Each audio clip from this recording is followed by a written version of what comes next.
Hi, everybody. Yeah, I spoke at the first Windy City Rails. I spoke about how to create iPhone UIs in Rails because the App Store hadn't been out. The App Store SDK wasn't out yet, so the only way you could do it was with web apps. So that was like 9 years ago. So, hi, everybody. Hi. Everybody's alert and awake. The first speaker always gets the most alert and awake audience, right? Oh, God. Oh, my God. All right, so I'm going to start with a definition. That's not always the best place to start a talk like this. It sort of has overtures of middle school history papers where you don't know the topic and you start with, well, Webster's defines libertarianism as something. But I'm going to start with a definition here because as software developers, we spend a lot of time talking about topics that don't have very clear definitions. Component, object, even programming itself. We have a number of things that we kind of often talk past each other as we talk about specific topics. And I think that the way that we define the words that we use to discuss frames the discussion. It not only suggests what we're talking about, it suggests where we look for possible solutions. I'm sure many of you have had the experience of being in a programming conversation with somebody and realizing that the two of you were using the same term to mean slightly or completely different things. So I want to start with a definition from somebody who is significantly smarter than I am. This is Michael Feathers' book, Working Effectively with Legacy Code. Michael Feathers famously defines legacy code in this book as legacy code is code without tests. This book was written in 2004. In 2004, you could probably count the number of legacy test-driven development applications on one hand, although obviously other kinds of automated testing existed. And I did kind of wonder whether Michael continued to hold to this definition even like 13 years later, now that automated testing has become a much bigger part of programming practice. And relatively recently I had the opportunity to talk to Michael for a podcast that I do, and I asked him this pretty much straight out, and he said...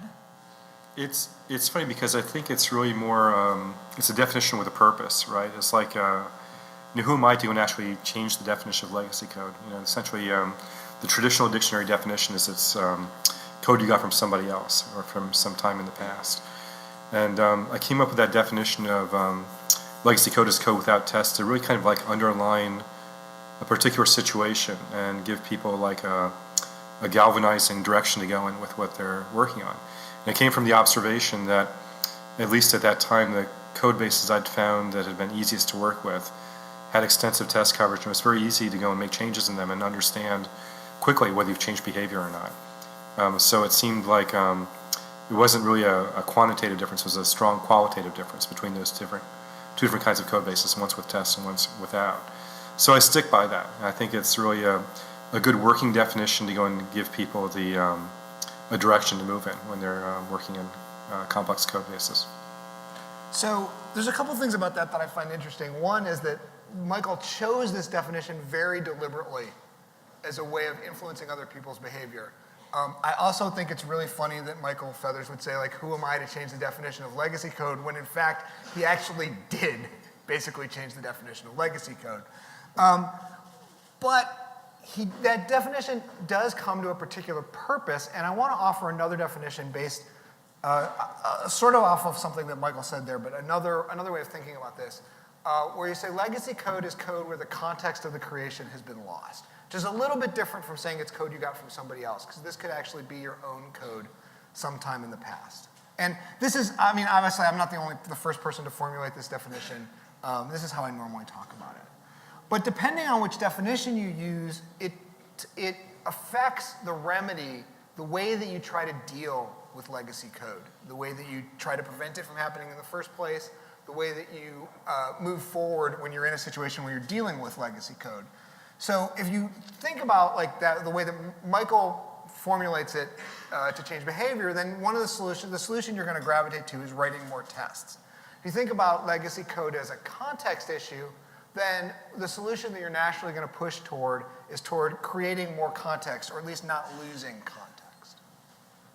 So there's a couple things that I want to talk about here in this talk, one of which is how code becomes legacy code. We use legacy as a synonym for bad often, and there's a distinction though. Like, people sit down and write bad code in the moment. Nobody sits down and writes legacy code in the moment. Legacy is something that happens to code over time. And since it's something that happens to code over time, the question is, like, can we stop it? Can we stop code from becoming legacy? And there are all kinds of remedies about all kinds of high ceremony documentation kind of tools that are supposed to prevent context from being lost. And if your projects that you are on are like the projects that I am on, you don't do them. You don't do them, you think you don't do them as much as you should. And so the other interesting question to me is, why don't we do things that help mitigate code turning into legacy? Because I don't think you can completely stop it. So this is called The Road to Legacy is Paved with Good Intentions. My name is Noel Rappin. You can find me on Twitter at NoelRapp. I work for TableXI, which is a consulting company here in Chicago. I also have a podcast called Tech Done Right that features conversations with people like Michael Feathers, and which you might also enjoy. A couple of other things before I go any further. Like, Michael Feathers absolutely understands that legacy code also includes context. I'm not setting him up as any kind of straw man. If you actually listen to the rest of that podcast, we spend like the next 25 minutes talking about communication issues and legacy. So, like, as I said, Michael's way smarter than I am about this stuff, and you probably should be listening to him instead of me. But we're here, and I'm pretty good myself. So, and I'm also not talking about technical debt. The technical debt is another term that we use to sort of mean bad, but technical debt also has a very specific definition. Technical debt is something that you know is a bad idea when you do it, but you're doing it because the short-term value is so great of getting the code in place that you're willing to take the hit when the long-term bill comes due. So, like, legacy code is code that is basically okay at the time. Technical debt is code that is bad at the time you write it, but you know why you're doing it. And bad code is just bad. Over time, legacy code is sort of forgotten but not gone. Nobody knows what it's doing there, but it's still there. The technical debt bill is due, and the bad code remains bad. So the problem with legacy code is kind of specific. There's a specific problem that goes beyond just sort of generic bad code. And the idea here is that changing legacy code is perceived as expensive and risky. And the specific reason why legacy code is considered expensive and risky to change is because legacy code has hidden dependencies. If you change something in code that you don't understand, by definition you don't understand it. You also don't understand who might be using that code, who might be dependent on that behavior. Even if you're fixing a bug, it's certainly not unheard of for other components to become dependent on specific bug behavior. You don't know what's going to break. Even something as innocuous, seemingly innocuous as changing CSS styles can very silently screw up the styles for random pages on your site that are using this CSS rule. But hidden dependencies is a problem with two parts, right? You have dependencies, which is a code problem. And the code part of preventing dependencies or dealing with dependencies is something that there's been a lot of writing, a lot of discussion in the software community about. A significant amount of the discussion around object-oriented design is about how to handle dependencies between different parts of code. A significant percentage of the discussion around functional programming suggests that functional programming is better at managing certain kinds of dependencies. The code part of this is very well-covered territory. The hidden part is a context issue. In other words, the dependency exists, but whether I know about it or not, whether it's hidden, is a factor of my particular understanding of the code base, my particular context, the context it was written, and things like that. And I don't think that there's been as much discussion about how to surface those contexts in ways that people will actually do. And I think that a lot of the discussion about how you should do this focuses on things that most projects find very, very difficult to do. And I have a theory for why it is difficult for projects to keep up with this. to keep up with their context. And it has to do with the nature of complexity in general, but also specifically in software systems. So this is a diagram that you may have seen. It's just a series of polygons with a bunch of lines connecting all the corners. And the point I want to make here is that, so these, at an abstract level, this is often used to represent the number of people in a project, can also represent components in a software system. It can represent modules in a particular application. This is very abstract, but the basic principle holds for in whatever way you use it. When you start at the beginning, you have 3 people, and there's only 3 specific ways that you can communicate between them. I can talk to Betty, Betty can talk to Fred, Fred and Betty can talk to each other, that's it. When you get to 14 people, there are 91 ways for 2 people to have a conversation. If you add a 15th person, there are suddenly 105 ways for 2 people to have a conversation. So as you go from 3 people or components to 15 people or components, you've added 5 times the people, but you've added 35 times the communication complexity. Here's another analogy for this. Imagine that I have a jar full of amoeba for some reason. Bear with me for like a minute. The number of amoeba in the jar doubles every minute, and the jar is full in an hour. At what time is the jar half full? Okay, it's kind of a brain teasery question. The jar is half full 1 minute before it becomes full, because it doubles every minute. Right? So it's half full at 59 minutes, it doubles to be completely full in 1 minute. At 2 minutes, I need another jar. At 61 minutes, I need another jar. And pretty soon, I've got jars and amoebas all over the place. It's an analogy.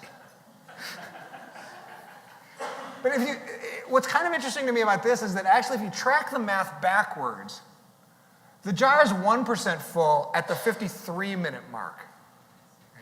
Now imagine you are some sort of weird biologist, and you are looking at this jar, and you're tracking the curve, and you're holding up a jar 1% full of amoeba, and you're saying, like, we are going to need more jars. We are going to need a lot more jars in like 7 minutes.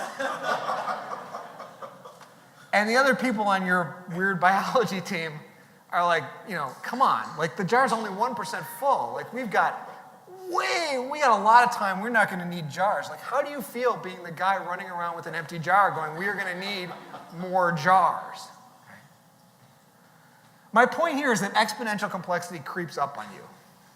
And we are not good at handling that creep, that sort of complexity creep.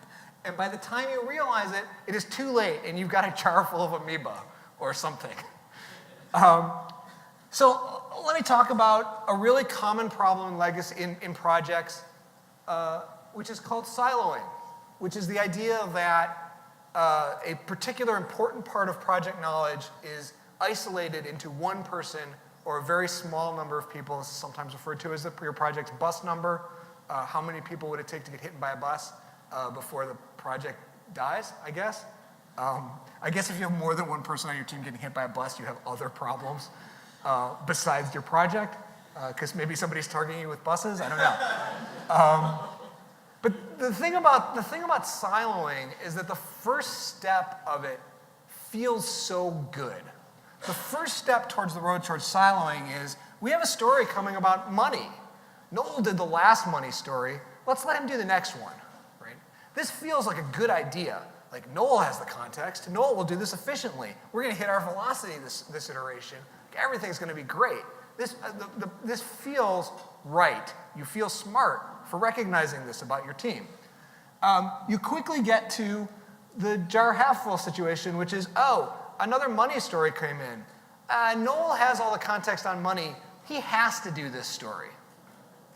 Okay. This starts to feel less good.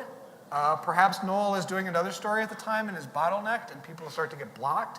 You start to feel sort of trapped by the way that you've designed, the way that you have started to apportion stories. And then, of course, you get to Noel's left the project and another story's come around. What are we going to do? Nobody else knows anything about this subsystem. Okay. And On some level, we know a lot of things that solve this problem. Pair programming solves this problem, like code presentation solves this problem, documentation mitigates this problem.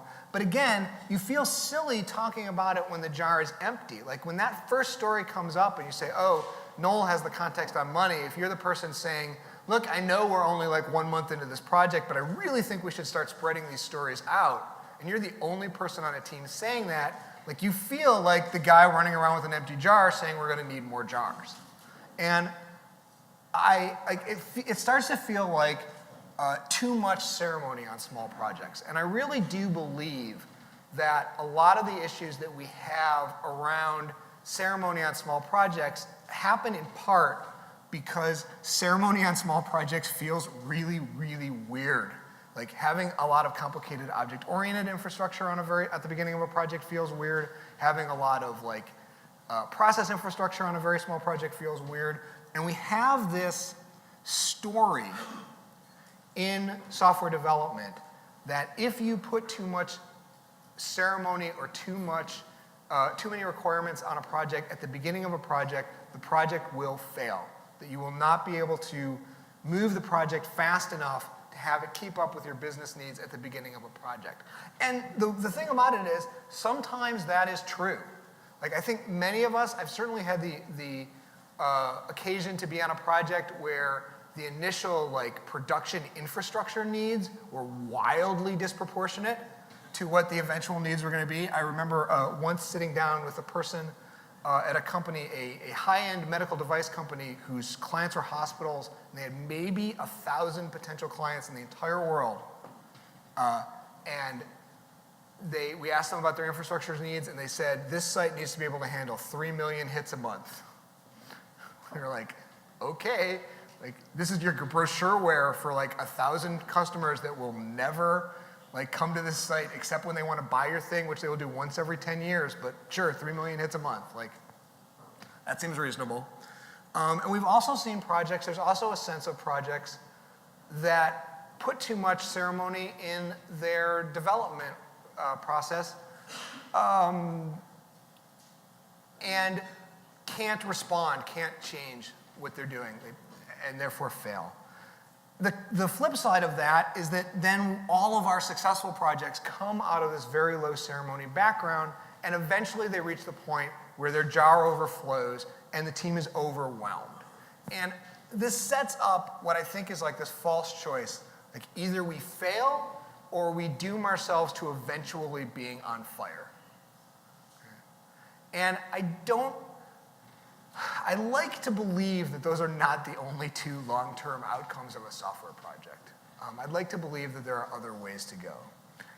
And one of the ways that I think that we can talk about other ways to go is by talking about process. This is a word I think I've mentioned 1 or 2 times already. A lot of software developers kind of recoil when you say the word process. It conjures up images of UML diagrams and lots of documentation and a lot of paperwork and stuff that you don't really need to do. And sometimes that's part of it. But generically, process is just anything that you do on your software project that communicates information about the project to the rest of your team or to external stakeholders. And that covers a lot of things. It could cover your stand-up. It covers code review. It covers comments. It covers whatever you're using for story tracking, whether it's Jira or Pivotal or whatever. It covers Slack chat. That's a lot of teams use Slack for stand-ups, and they use it for questions and things like that. There are a lot of things that you do that are potentially process. In fact, you always have process. Even if you don't think you have a process, even if you don't have one written down, you always have one. It's like management, it's like politics, it's always there whether you acknowledge it or not. And I would strongly encourage you to acknowledge it and be explicit about what your team does at various steps along the way, even in a relatively low ceremony way. And the reason for that is because a process that is explicit and that everybody on the team has signed off on can be evaluated and can be improved. You can talk about, hey, we're doing this thing to tell everybody what's going on. We're having daily stand-ups and they're not working, they're not helpful. Can we do them every other day? Is there another way we can structure them? But if this sort of stuff is just in the air and everybody just kind of knows it, it's very hard to pin down in a way that you can improve it. How does this relate to legacy code? Well, a lot of software process is about capturing state and status at a particular moment to the rest of your team. And I also want to think about it as capturing state and context, not just for the current moment, but moving forward over time so that people who work on this code base later come back and can see the process and the state that led to the code as it was created. And so the question becomes to me, like, can you use your process to better capture that content, better capture that context? And one of the first things people say, one of the first things people tried on this was like, oh yeah, we'll have a wiki. I have been on a lot of projects that had wikis. I actually, like umpteen gajillion years ago, was part of one of the first educational technology research teams that researched the use of wikis as an educational tool. I have never seen this be effective all by itself. Like, nobody owns it. Nobody knows when to update it. It doesn't get updated. People tend not to use it because it doesn't get updated, because nobody uses it. It doesn't get updated because it doesn't get updated. Nobody uses it. And it just becomes this, like, this archaeological dig of random things people thought about the project over time. So, but we can do better than that. We can use the process to make it easier to do the right thing than to not do the right thing. Okay. Here's a couple of, like, concrete examples. One of the critical points in a project, in terms of, especially in terms of context loss and context gain, is turnover. When people come onto your project and when people leave your project. People coming onto your project is a tremendous opportunity to evaluate how well your project explains itself. And it is a tremendous opportunity to capture that so that future people don't have to do it, don't have to go through all the same work. Okay? So here's a suggestion. Like, your new user is setting up, the new user has to set up their environment. They just have to, they're not going to be effective. You probably have some setup instructions for doing this. They're probably out of date. So the new person's first pull request on the project, just by definition, is updating those setup instructions. Because it's fresh in their head. They've already done it. All you need to do is write it down at the point in which it is very, very hot in their head. And then, assuming that your project, of course, has some turnover, you have a much better chance of keeping this, like, up to date. And that does not even say, like, somebody should go in and every 6 months and try and set this up on a new machine, which is also a good idea, but which is more work. This is something you're already doing that you can do in such a way that you capture it. Okay? Your new person is going to have a ton of questions, right? Capture those questions. Have the person write them down in an email, put them in a Slack chat, put them on some sort of discussion board, put them in some place where it's searchable. Again, the questions are being asked and the questions are being answered anyway. All you need to do is capture it. Do the session in front of a microphone. Like, and all of these things, these are the things that are the most confusing about your project that people are going to come up with. And all you need to do is write it down at that moment when it is fresh in people's head. This is going to solve all of your problems? No, but it's going to help significantly, I suspect. Okay. This is something I've never actually done, but I think it would be a really good idea. Have people leave your project, do an exit interview, even if it's really simple. What are 5 things in this code base that we need to worry about? Every time I've left a project, I've had a list. I've had an answer to this question. I suspect that that is true of many of you as well. Again, like, it's something you're already thinking about and you need to write it down. Siloing is a kind of turnover a little bit, and it has a lot of the same. I already mentioned some of the things that mitigate this. Pair programming mitigates this. Having, like, really good code reviews mitigates this. Code presentations. I think code reviews tend to be a little haphazard. If somebody builds a new feature, has something slightly more complicated pull request, and they want to talk about their design decisions, give them 10 minutes in an IPM meeting to do it. And again, like, write it down. This is something that's really specific that happened to me really recently. Is I have this tendency when I submit a pull request to a project, I immediately go in and do the first review on the project and put some rationale around lines of code to sort of forestall, like, what the hell are you doing kind of questions. And somebody on my team pointed out, like, those should be comments in the code. And he was totally right. Like, I am not always, there's a certain kind of like code comment advice that I think is terrible advice. But the like, this code looks weird, and here's why I did this weird thing, this weird looking thing, is exactly the kind of thing that should be in the code. A pull request is okay, you can still find it, but having it right in the code, and then again, like, I'm doing this anyway. Like, this is not, I'm not saying like, draw a huge UML diagram, and I'm not saying like, spend extra time documenting code. It's just a question of taking the things that I'm already doing and doing them in a slightly more productive way. You have similar issues if your development project is in bursts. A lot of projects are like 3 months on, 6 months off, something like that. Those cause real legacy code issues because people forget what's going on. And a lot of these same mitigation tactics will work, will help. Another thing that's really good idea is to be really aggressive about removing dead code, more aggressive than you think you need to be. There's no reason for dead code to stick around in a world where we have cheap version control branching. If you're really concerned about it, create a new branch, tag it last code before I ripped up all this stuff out, and then make all the changes. And also, like, this also applies to stuff like CSS and JavaScript in addition to backend code. Your backend code, dead code, is sometimes easier to track. Dead CSS code is really hard to tag to find later on if people don't realize it's dead. It's really easy to get dead CSS code if you keep changing your design all the time, which you probably are doing. So yeah. There's also a couple other things like developer fads. If you've worked on like a 5-year-old Rails code base, you can be like, oh, this is the year everybody was into form objects, and this was the year everybody liked DCI. And that also, like, that creates a lot of added context, I say as like the steward of a code base that has all of these problems. And as much as it pains me to say it, like, you probably should just find one metaphor and stick with it, rather than try like 14 different metaphors every year to see if something fits. That pains me. I like trying new things, but it's not always helpful. There's a funny thing about testing in legacy code bases. Tests are a really good way to capture context, because tests can be used to explain how the code is supposed to behave.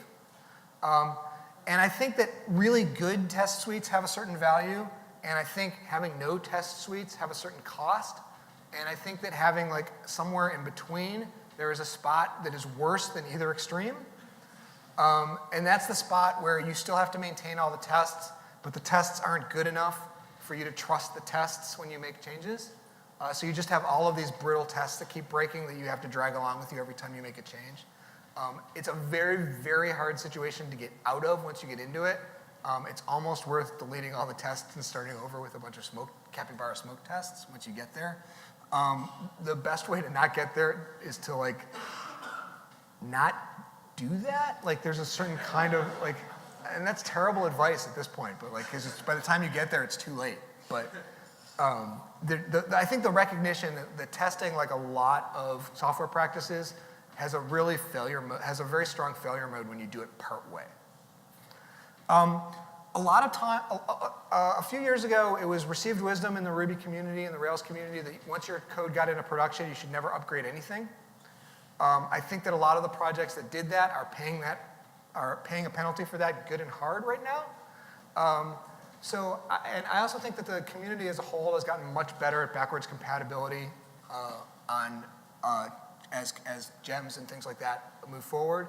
And it's important to upgrade, to keep your project upgraded, and there's basically 3 reasons for it. One of which is security. You stay within the security window. You should try and stay within the security window for gems. The second of which is the third of which I remember. The third of which is that there's a context loss because it's very hard to find documentation for like 4-year-old version of random gem. So as a way of not losing context, trying to keep aggressively up to date can be helpful. And like a lot of software things that are very, very hard when you do them once in a while in big chunks are much easier if you do them frequently in small pieces. Not having enough money is a significant problem. Perceiving yourself as not having enough money sort of exacerbates all of these issues, because if you're on a project where you perceive your project as being very budget constrained, then there's a lot of pressure not to do these kinds of documentation things, these kind of context preserving things. And you really kind of need to fight that. It actually will pay off, but it shouldn't cost you a whole lot to at least get started. So that's a perception that you needed to fight. There's a couple of other things to recommend. I really like the idea of retrospectives, just in general on a project. One thing that happens on a long-running project that's running pretty well is that the incremental retrospectives get kind of boring. You've solved all the big problems, and everybody's just like, oh, there's this one little thing. I also think that developers are often reluctant to talk about code quality issues on a larger project team that includes non-developers. And I think you can solve both of those problems by having like code-only retrospectives. Same normal retrospective format. Like, what in the code base do we like? What in the code base don't we like? What are some things we can do to incrementally improve the code base? This is not something you need to do every 2 weeks. It's probably a good idea to do it every few months. And it's a break from a normal retrospective, and it will, I think, it will force you to talk about things at a slightly higher level, a slightly more strategic level than you normally talk about them. That was an idea, by the way, that I got from Sarah May. I should credit it. Michael Feathers, in the conversation on the podcast, talks about video. When you do design decisions, having the team get in front of a phone for like 5 minutes and explain the decision that they've made, and then archiving that. I tend to prefer text because text is searchable, but video might be easier for some teams. It's worth trying. It's worth trying in a way that is not very, very ceremonious. It doesn't have a lot of overhead. So, the one thing I want to say at the end here is that outside of code, legacy is often considered a good thing. It's only within code, or at least a neutral thing. It's only within our little world that legacy is often considered a bad thing. And so just like I started this talk with a quote from somebody who is smarter than I am, I'm going to finish it with a quote from somebody who is smarter than I am, with a definition of legacy. What is a legacy? It's planting seeds in a garden you never get to see. So when I practiced this talk, people were wondering what the metaphor is. The seeds here are the things that you are doing. The metaphor is a stretch, but the lyric was going through my head like crazy when I was preparing this talk, and I couldn't not do it. The seeds here are the things that you are leaving towards the future to find as they work on your project, the things that will allow them to continue to work in green. So that's what I have here about legacy. Thank you for your time and attention. I've really enjoyed this conference over the years, and I hope you all have a great couple days. My name is